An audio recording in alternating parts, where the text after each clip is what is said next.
500 টাকার নোটে সাকিব খানের ছবি আর 2 টাকার নোটে হিরো আলমের ছবি। যা 10-20 টাকা চা বিড়ি খাইস তাও বাকি। পকেটে টাকা রাখার বুদ্ধি একটা পাইছি। টাকাকে নিরপেক্ষ রাখা উচিত। দেশের টাকা হোক দেশের পরিচয়।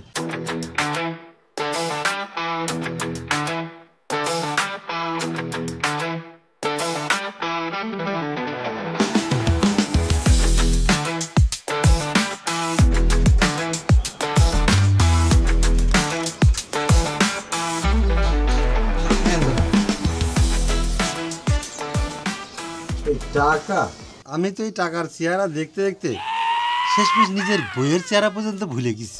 চাচা চিন্তা করেন না, শুনলাম এই সরকার নাকি নতুন ডিজাইনে টাকা আনছে, টাকায় নাকি নতুন নতুন ছবি থাকবে।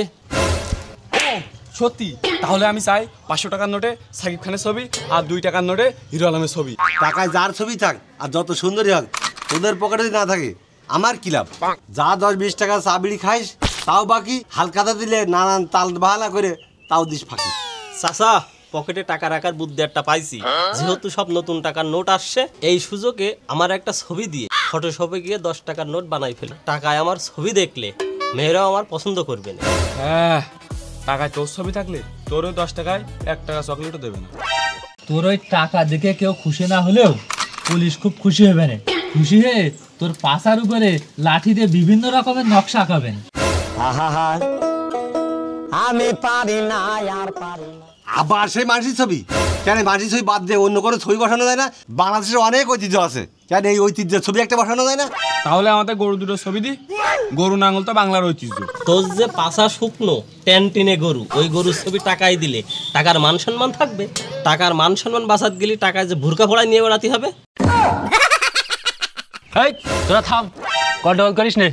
চাচা ঠিকই বলেছে, টাকায় আমাদের দেশের প্রাকৃতিক সৌন্দর্য থাকলে ভালোই লাগে, গর্ব হয়।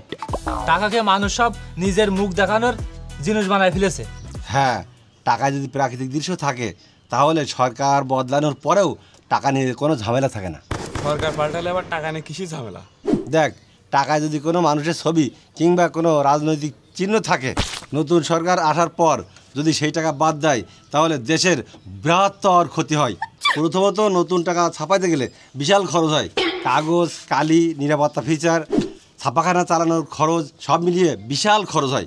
দ্বিতীয়ত, হঠাৎ যদি এক চালান বাজারে টাকা না আসে তাহলে বাজারে টাকার সংকট দেখা দেয়, কেনাবেচা কমে যায়, ব্যবসা বাণিজ্যে ধাক্কা খায়। তৃতীয়ত, নতুন টাকার জন্য সব ব্যাংকের সফটওয়্যার নতুন আপডেট এবং এটিএম মেশিন নতুনভাবে প্রস্তুত করতে হয়। এটা আলাদা খরচ আর সময়ও লাগে অনেক। আর একটা সমস্যা হলো এই টাকা বদলের সময় কিছু অসাধু ব্যক্তি নকল টাকা বানিয়ে চালানোর চেষ্টা করে, আর সাধারণ মানুষ না বুঝে ভুল করে এই ভুয়া টাকা নিয়ে ঠকে যায়। চাচা, তাহলে তো টাকায় কোনো মানুষের ছবি বা রাজনৈতিক দলের কোনো কিছু দেওয়া একেবারেই ঠিক না। দিলে তো দেশের লস। চাচা তুমি ঠিকই বলেছো, শুধু মানুষ না, টাকায় মসজিদ, মন্দির, গির্জা কোনো ছবি দেওয়া ঠিক না।